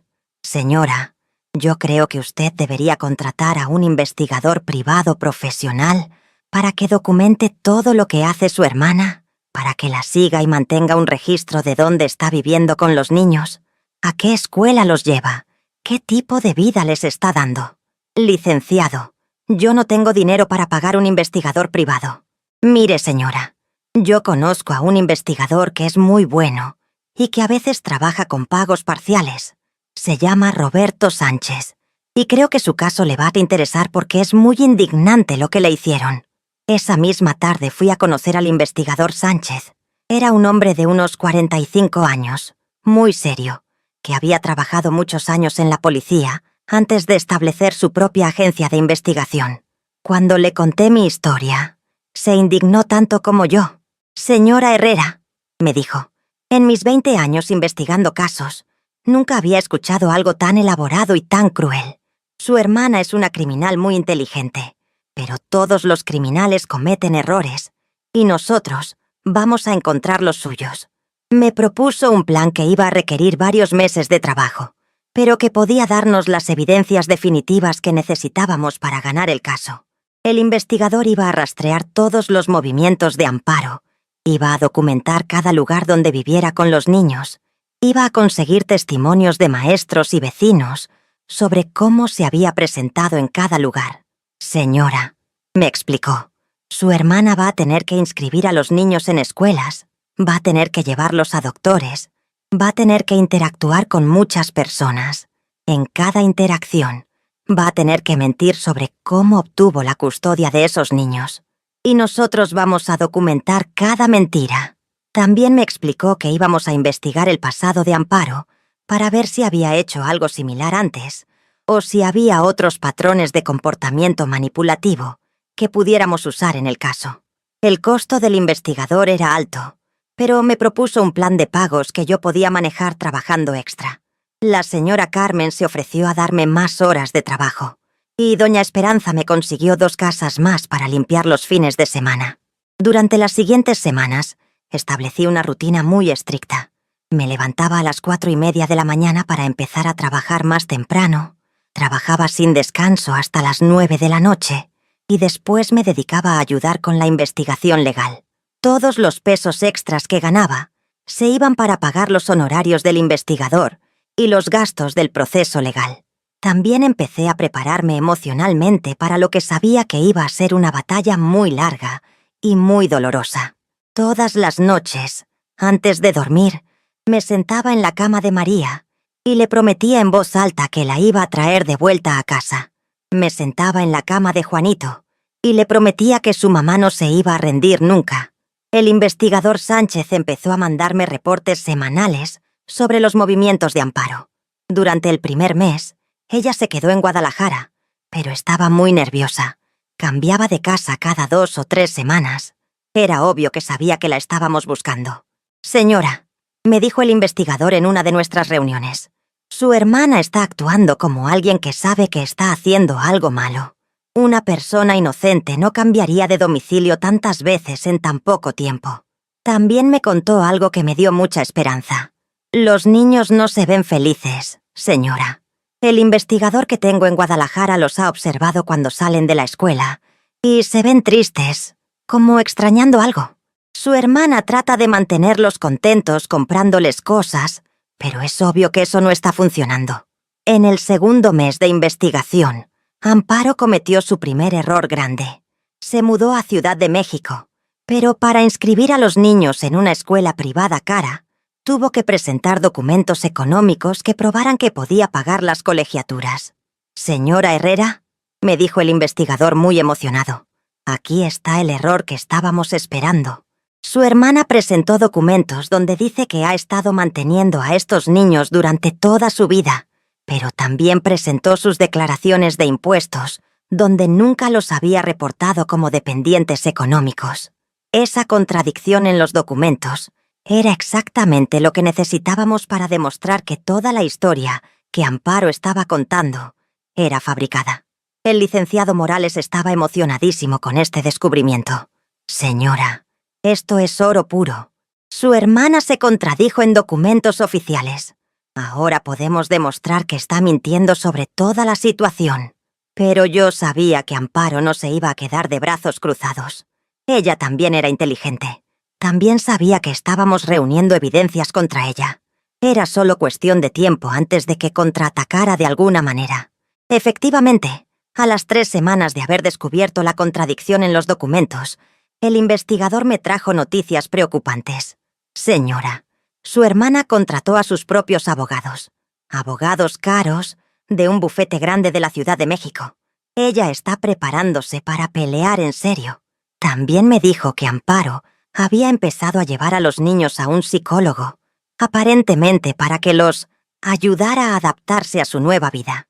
Pero yo sabía que en realidad era para que tuvieran testimonios profesionales de que los niños estaban mejor con ella que conmigo. Señora, me advirtió el licenciado, su hermana está jugando sucio. Está usando su dinero y sus recursos para crear una narrativa donde usted aparece como una madre irresponsable que abandonó a sus hijos, y ella aparece como la tía generosa que se hizo cargo de ellos. Era en ese momento, 3 meses después de haber empezado esta batalla legal, Cuando entendí que necesitaba un plan más agresivo, no podía seguir reaccionando a los movimientos de Amparo. Tenía que anticiparme a ella. Fue entonces cuando se me ocurrió la idea que cambiaría todo el curso de la investigación. Si Amparo estaba usando psicólogos para manipular la percepción sobre la situación, yo también podía usar profesionales de la salud mental. Pero para demostrar la verdad, licenciado, le propuse, ¿qué tal si conseguimos que un psicólogo experto evalúe la situación y determine quién es realmente la madre psicológica de estos niños? El licenciado se quedó pensando y luego me dijo, señora, esa es una idea brillante. Si conseguimos que un experto independiente evalúe toda la evidencia y determine que usted ha sido la figura materna real durante todos estos años, eso podría ser definitivo para nuestro caso. Empezamos a buscar psicólogos especializados en casos de custodia y en evaluaciones familiares. Encontramos a una doctora que se llamaba Patricia Ruiz, que tenía mucha experiencia en casos similares y que había testificado en muchos juicios como experta. Cuando la doctora Ruiz escuchó mi historia, inmediatamente aceptó el caso. Señora Herrera, me dijo, lo que usted me describe es un caso muy claro de manipulación psicológica y apropiación indebida de menores. Voy a hacer una evaluación completa de toda la situación. La doctora me explicó que iba a analizar no solo los documentos y testimonios que habíamos reunido, sino también los patrones de comportamiento, las relaciones emocionales y todos los aspectos psicológicos de la situación. Doctora, le pregunté, ¿usted cree que vamos a poder demostrar que esos niños son realmente míos? Señora, me respondió con mucha seguridad, la maternidad no se define por documentos legales. Se define por amor, cuidado, presencia, sacrificio, y por todo lo que usted me ha contado, es muy claro quién ha sido la verdadera madre de esos niños durante todos estos años. Con el reporte de la psicóloga, las evidencias del investigador, los testimonios de vecinos y maestros, y las contradicciones que habíamos encontrado en los documentos de Amparo, finalmente teníamos un caso sólido. El licenciado Morales programó una fecha para presentar toda la evidencia ante el juez. Sería el momento decisivo, el día en que se decidiría el futuro de mis hijos y mi vida. Señora Herrera, me dijo el licenciado antes de la audiencia final, hemos hecho todo lo que podíamos hacer. Ahora todo depende de que el juez entienda la verdad y haga justicia. Usted esté preparada para cualquier cosa que pueda pasar. El día de la audiencia definitiva era el 22 de noviembre de 2006, exactamente 7 meses después de que Amparo se había llevado a mis hijos del hospital. Durante todo ese tiempo, había trabajado 18 horas diarias, había ahorrado cada peso, había llorado cada noche, pero también había reunido las evidencias más completas que se pudieran imaginar. Me levanté a las 5 de la mañana ese día. Me bañé con agua fría porque se había descompuesto el calentador y no tenía dinero para arreglarlo. Y me puse la mejor ropa que tenía, un vestido azul marino que había comprado años atrás para una boda y que había guardado como mi vestido de ocasiones especiales. Antes de salir de casa, me arrodillé frente a las fotografías de Juanito y María que tenía en mi mesita de noche, y les prometí una vez más que ese día su mamá los iba a traer de vuelta a casa, costara lo que costara. El licenciado Morales me había explicado que la audiencia se iba a llevar a cabo en el Juzgado Familiar de Puebla, y que iba a estar presente el juez Martínez, un hombre de unos 50 años que tenía fama de ser muy estricto, pero también muy justo en casos que involucraban menores de edad. Llegué al juzgado a las 7:30 de la mañana, aunque la audiencia era a las 10. Necesitaba estar ahí temprano para tranquilizarme, para repasar una vez más todo lo que iba a decir, para prepararme mentalmente para ver a Amparo después de todos esos meses. El investigador Sánchez llegó a las 8 con una caja llena de documentos, fotografías y evidencias que había reunido durante los últimos meses. Señora Herrera, me dijo, tenemos todo lo que necesitamos para ganar este caso. Su hermana no va a poder explicar todas las contradicciones que hemos encontrado. A las 8:30 llegó la doctora Ruiz con su reporte psicológico completo. Era un documento de más de 30 páginas donde analizaba toda la situación desde la perspectiva de la salud mental y el bienestar de los menores. Señora, me dijo la doctora, mi conclusión es muy clara. Usted ha sido la figura materna primaria de estos niños durante toda su vida. Lo que su hermana hizo constituye un trauma psicológico muy severo para los menores, y es urgente que se restablezca la relación natural entre usted y sus hijos. A las 9 de la mañana, vi llegar a Amparo acompañada de 2 abogados que se veían muy caros, muy elegantes. Ella también se había arreglado mucho para la ocasión. Traje sastre gris, tacones altos, cabello perfectamente peinado.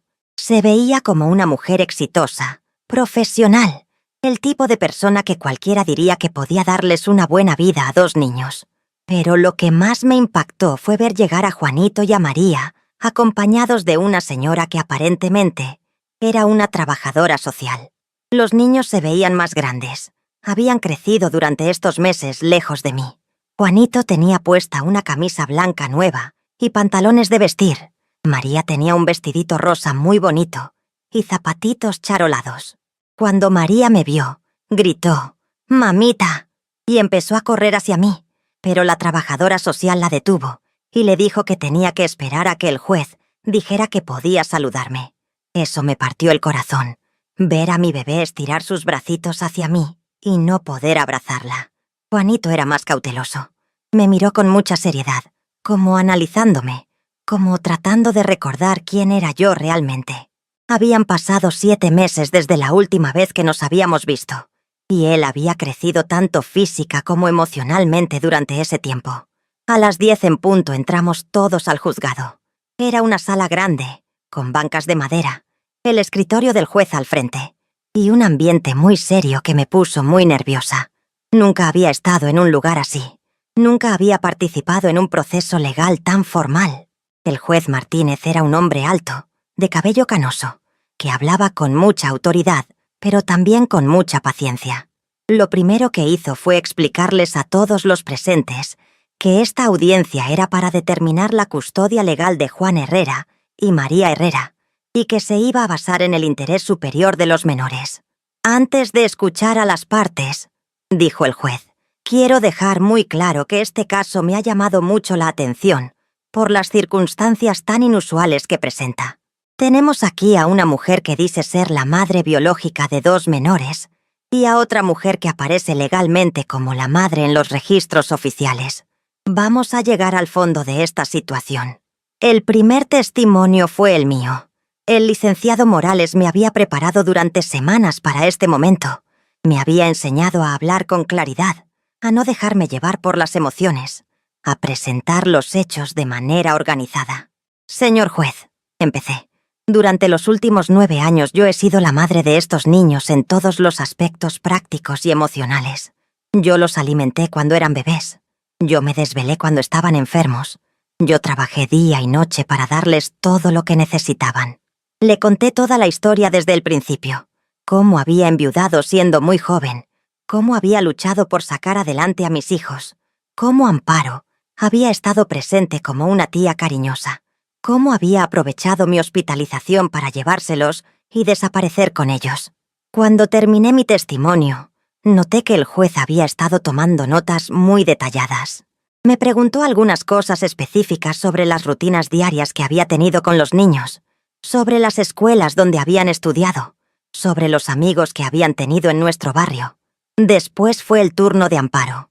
Sus abogados habían preparado una historia muy elaborada donde ella aparecía como la tía responsable que había estado ayudando económicamente a una hermana irresponsable y que finalmente había decidido hacerse cargo legalmente de los niños cuando vio que yo no podía cuidarlos adecuadamente. Señor juez, declaró Amparo con mucha calma, yo registré a estos niños como mis hijos desde que nacieron, porque era evidente que mi hermana no tenía la madurez ni los recursos para criarlos. Durante todos estos años yo he sido su verdadero sostén económico y emocional. Mintió descaradamente sobre muchas cosas. Dijo que yo había estado de acuerdo desde el principio en que ella fuera la madre legal, que los registros se habían hecho con mi consentimiento pleno, que yo había reconocido que era mejor para los niños.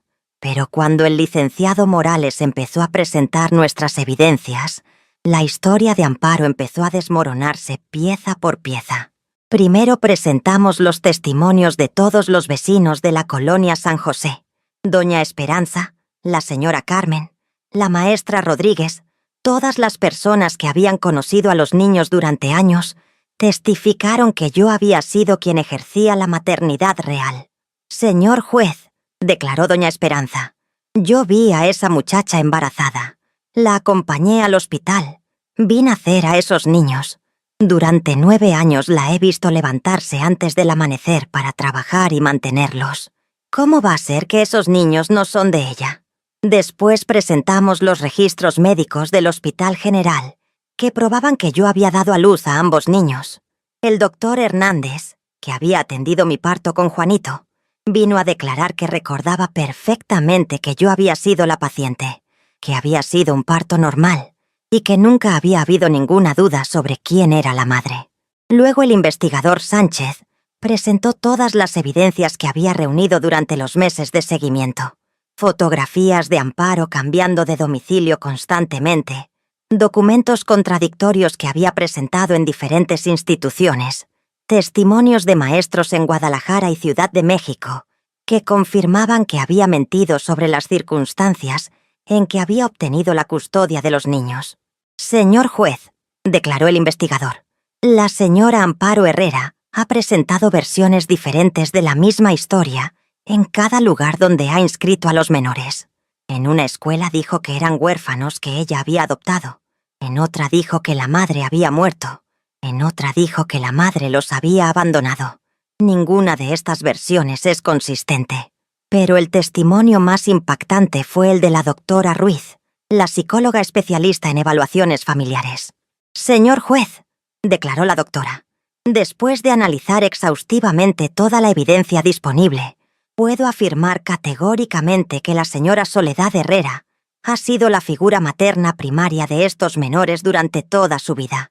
El vínculo emocional, los patrones de cuidado, las rutinas establecidas, todo indica una relación madre-hijo natural y saludable que fue interrumpida abruptamente por la intervención de la señora Amparo Herrera».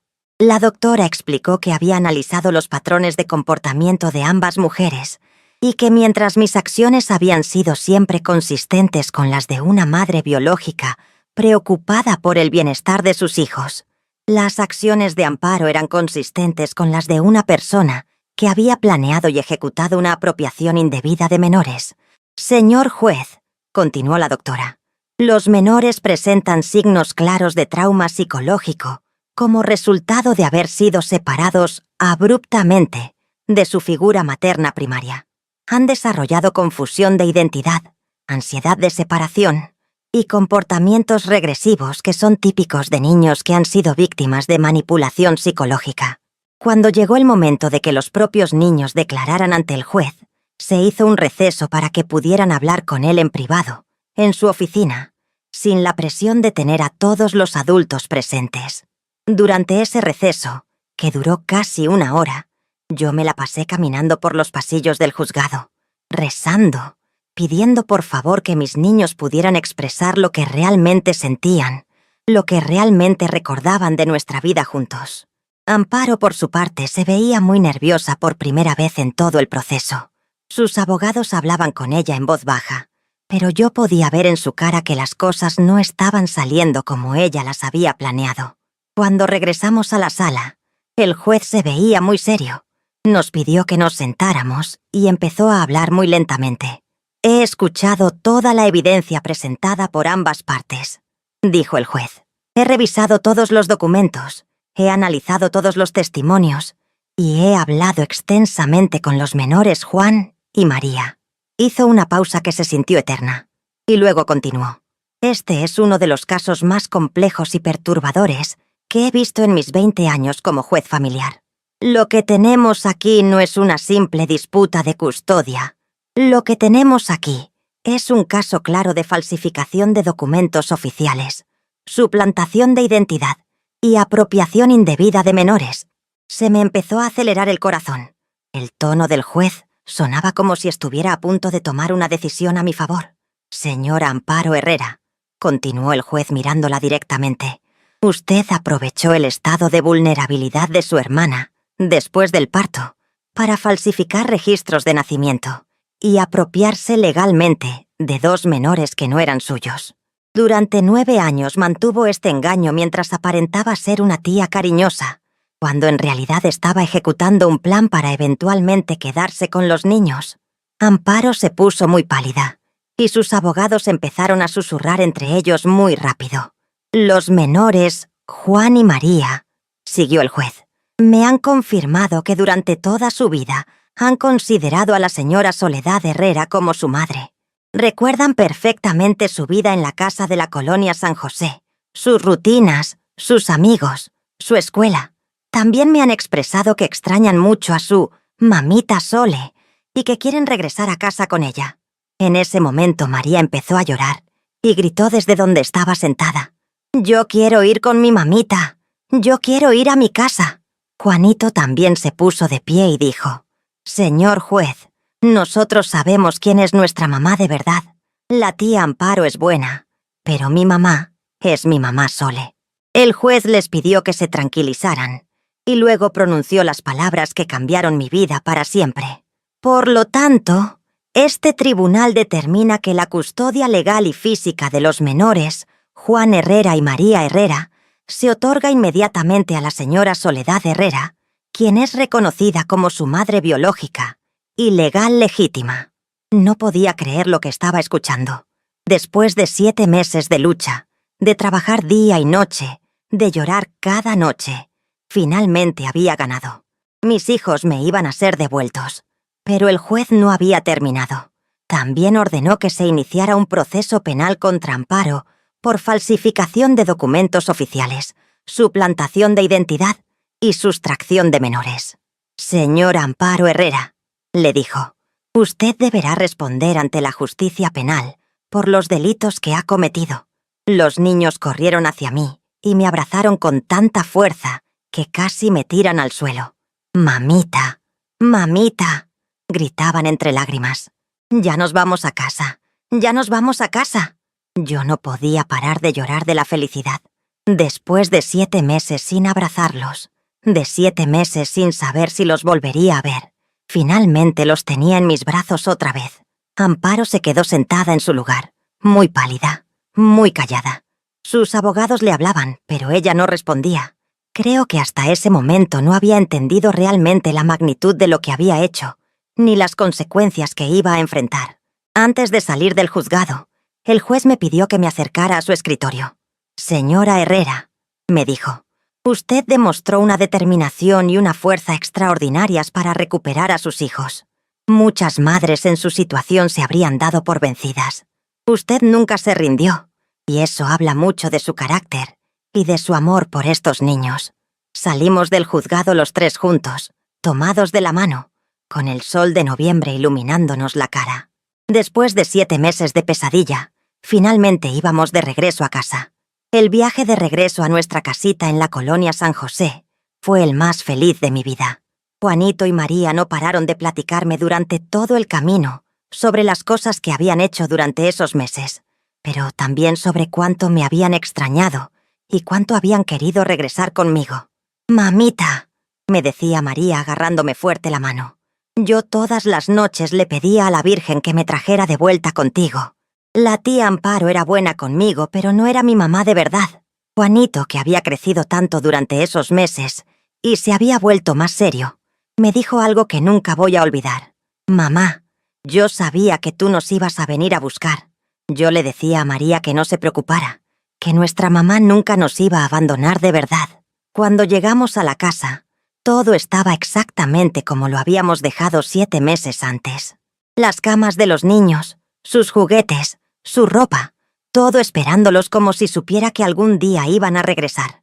Esa primera noche que dormimos juntos otra vez, los 3 en mi cama como cuando eran más pequeños, y tenían miedo. Yo no pude dormir de la felicidad. Me la pasé viendo a mis bebés dormir, tocándoles el cabello, asegurándome de que realmente estaban ahí, de que no era un sueño. Los primeros días fueron de mucha alegría, pero también de adaptación.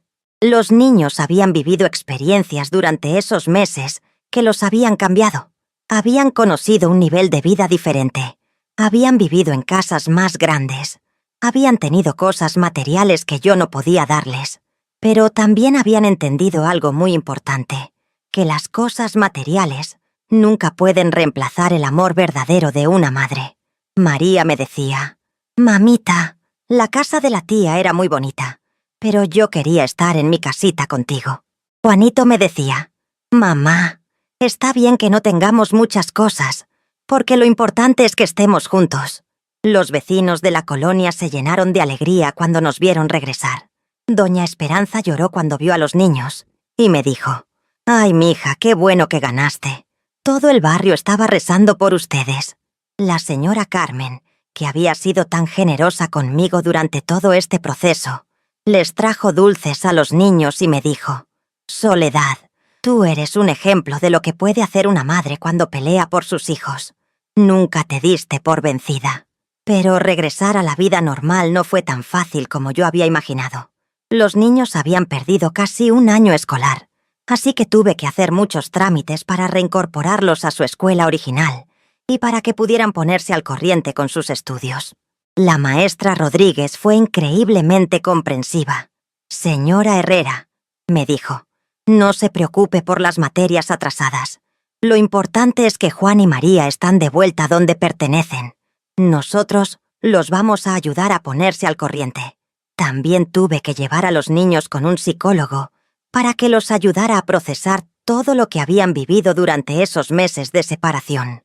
La doctora Ruiz, que había sido tan importante en ganar el caso, se ofreció a darles terapia gratuita. «Señora», me explicó la doctora, «Juan y María vivieron una experiencia muy traumática. Fueron separados de su madre y manipulados psicológicamente para que creyeran una versión falsa de la realidad. Van a necesitar tiempo y ayuda profesional para procesar completamente lo que pasaron». Durante las primeras semanas, los niños tenían pesadillas frecuentes. María se despertaba llorando en las noches, preguntándome si la tía Amparo iba a venir otra vez a llevársela. Juanito desarrolló una ansiedad muy fuerte de separación. No quería dejarme ir a trabajar porque tenía miedo de que cuando regresara, él y María ya no estuvieran. Poco a poco, con mucha paciencia, mucho amor y la ayuda de la psicóloga, fuimos sanando como familia. Los niños empezaron a recuperar su confianza, empezaron a dormir mejor, empezaron a comportarse otra vez como los niños felices que habían sido antes de toda esta pesadilla. En cuanto al proceso penal contra Amparo, las cosas se movieron más lento de lo que yo esperaba. Sus abogados apelaron la decisión del juez familiar y trataron de argumentar que todo había sido un malentendido, que ella realmente había creído que estaba actuando en el mejor interés de los niños. Pero el fiscal que llevaba el caso, el licenciado Torres, era muy tenaz. «Señora Herrera», me dijo en una de nuestras reuniones, «su hermana cometió delitos muy graves y vamos a asegurarnos de que pague por lo que hizo. No puede quedar impune una traición tan calculada y tan dañina». El proceso penal duró casi 2 años más. Durante ese tiempo, Amparo trató varias veces de contactarme, de pedirme perdón, de explicarme que todo lo había hecho porque realmente creía que era lo mejor para los niños. Recibí cartas donde me decía que se arrepentía, que nunca había querido lastimar a nadie, que solo había querido darles a Juanito y María las oportunidades que yo no podía darles. Pero para mí era demasiado tarde para los arrepentimientos. El daño ya estaba hecho. La traición había sido demasiado profunda. Los niños también recibieron cartas de amparo, pero después de hablar con la psicóloga, decidimos que era mejor que no las leyeran hasta que fueran mayores y pudieran procesarlas mejor emocionalmente. Al final, en marzo de 2009, Amparo fue sentenciada a 5 años de prisión por falsificación de documentos oficiales, suplantación de identidad y sustracción de menores. También fue condenada a pagar una reparación del daño que incluía todos los gastos legales que yo había tenido durante el proceso. El día que se leyó la sentencia, yo estaba presente en el juzgado.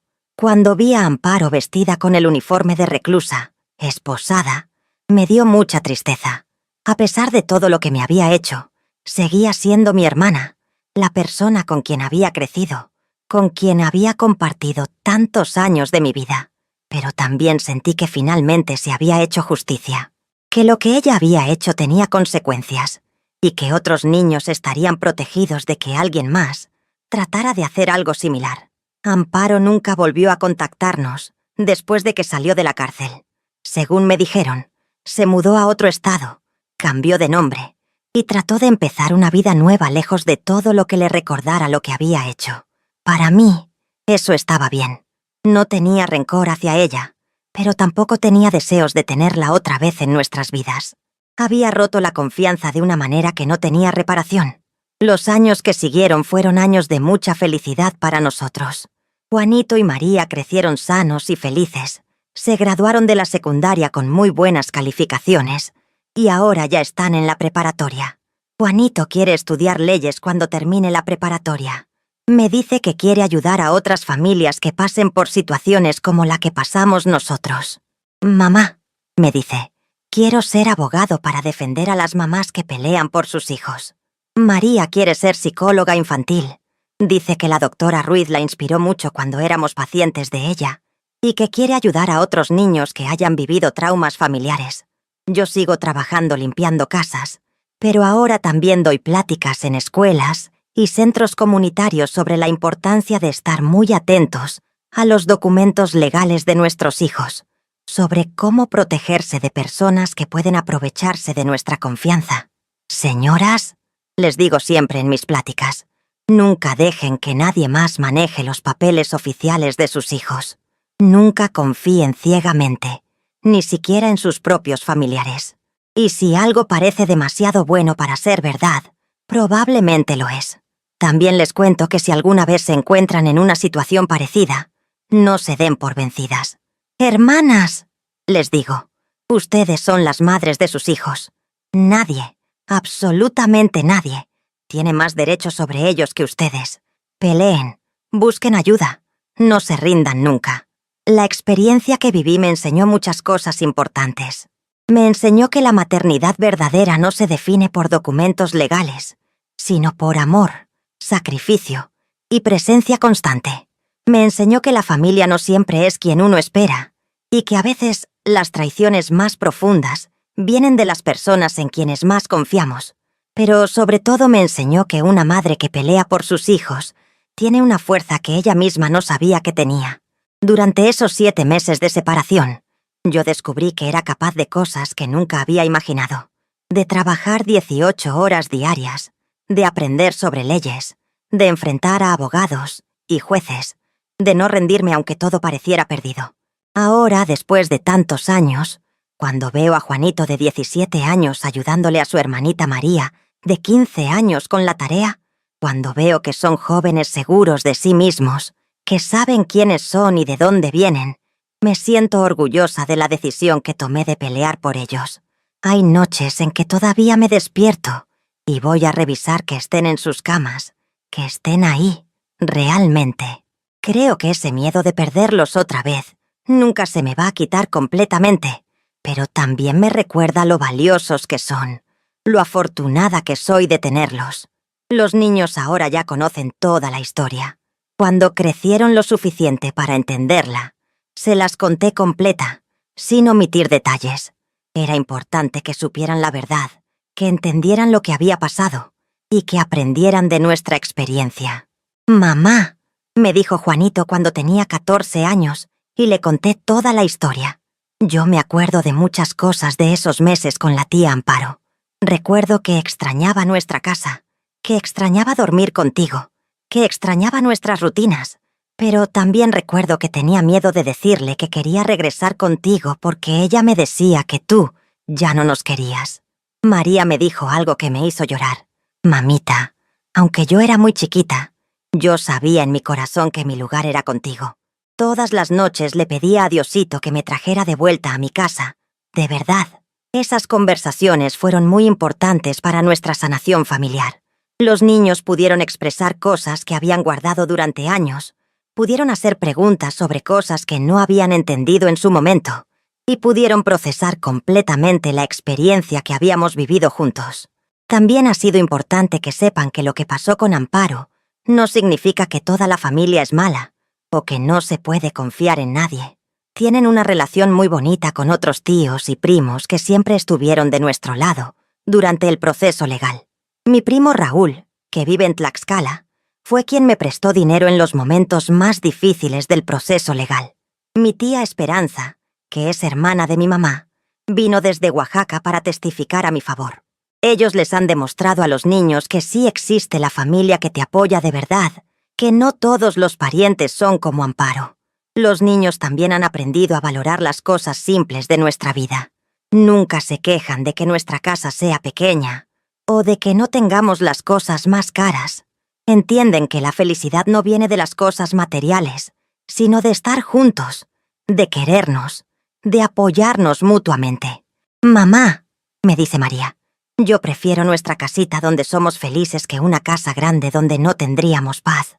Juanito me dice, «Mamá, tú nos has enseñado que ser pobre en dinero no significa ser pobre en amor. Nosotros somos ricos en amor». Estas reflexiones de mis hijos me llenan el corazón de orgullo. Me confirman que a pesar de todas las dificultades que hemos enfrentado, los estoy criando bien. Les estoy enseñando los valores correctos. Ahora que ya están grandes, ellos también me ayudan mucho. Juanito trabaja los fines de semana en una tienda de abarrotes y aporta dinero para los gastos de la casa. María ayuda a una vecina cuidando a su bebé las tardes que no tiene clases y también gana algunos pesos que ahorra para sus gastos personales. «Mamá», me dijo Juanito hace poco, «cuando yo termine de estudiar y tenga un trabajo bueno, tú ya no vas a tener que limpiar casas.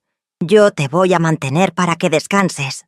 «Ay, mijo», le digo, «el trabajo no me da pena. Limpiar casas me ha permitido criarlos a ustedes con dignidad, pero sí me da mucha alegría saber que van a tener mejores oportunidades que yo». Durante todos estos años, he seguido viendo al licenciado Morales de vez en cuando. Se ha convertido en un amigo de la familia y siempre está muy orgulloso de ver cómo han crecido los niños. «Señora Herrera», me dice cada vez que nos vemos, «su caso cambió mi perspectiva sobre la justicia. Me demostró que cuando una causa es justa y se pelea con determinación, la verdad siempre sale a la luz.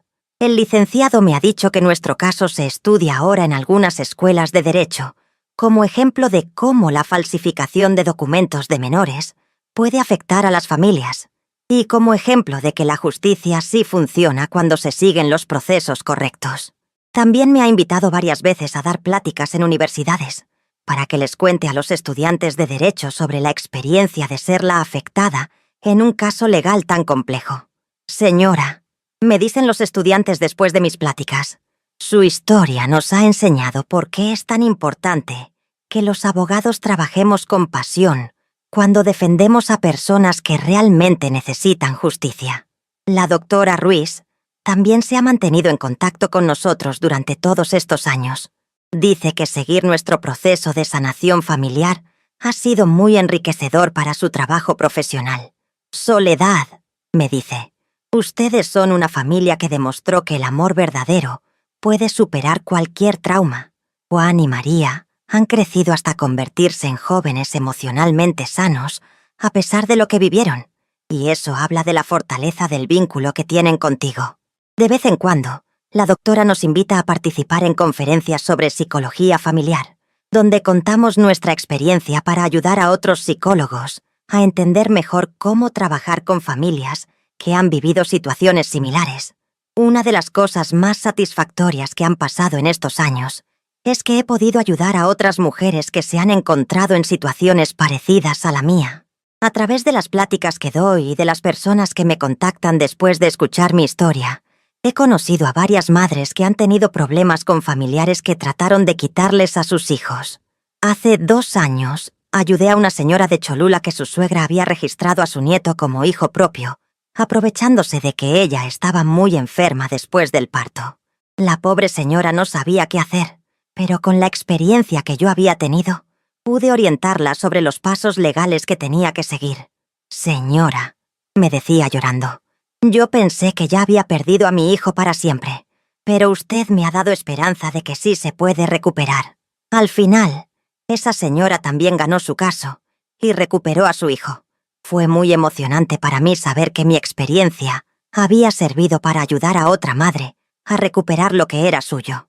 También he ayudado a una joven de Atlixco que su hermana mayor había tratado de adoptarla a su hija recién nacida sin su consentimiento, aprovechándose de que ella era muy joven y no sabía sobre los trámites legales.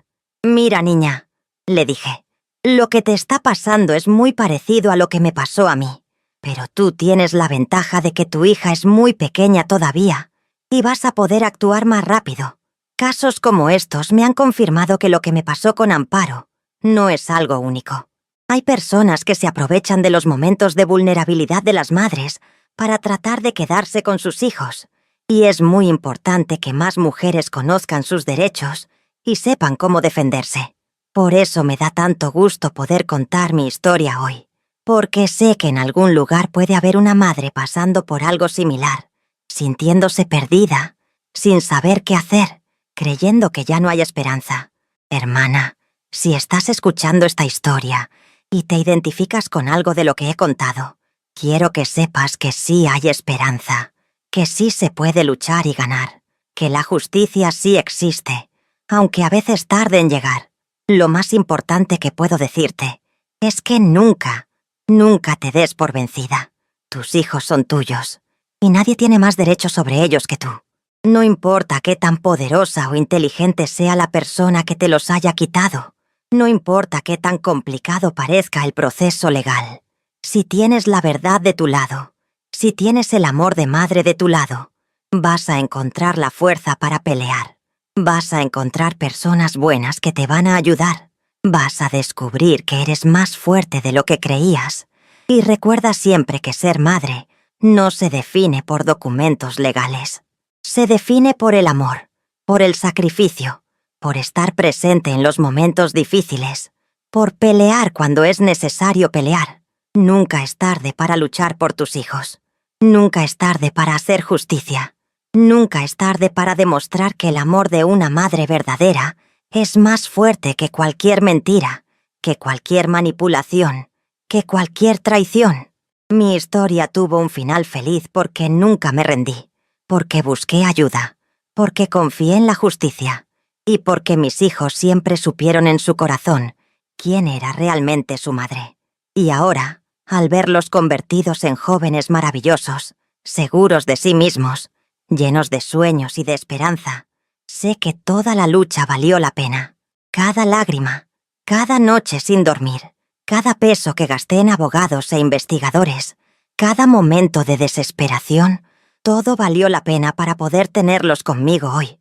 Porque al final del día, lo único que realmente importa es el amor verdadero, el amor incondicional, el amor que nunca se rinde, el amor que pelea hasta el final. Y ese amor, hermanas, ese amor nadie nos lo puede quitar. Ese amor es nuestro, es de nosotras, las madres verdaderas. Y con ese amor podemos conquistar el mundo entero. Gracias por haberme escuchado, por haber compartido conmigo esta historia que durante tantos años llevé guardada en el corazón. Espero que les sirva, espero que las inspire, espero que las haga más fuertes. Y recuerden siempre, nunca es tarde para luchar por lo que más amamos en la vida. Nunca es tarde para hacer justicia. Nunca es tarde para demostrar que el amor de una madre verdadera puede vencer cualquier obstáculo. Que Dios las bendiga, hermanas. Que Dios proteja a sus hijos. Y que nunca pierdan la fe en que la verdad y la justicia siempre, al final, triunfan.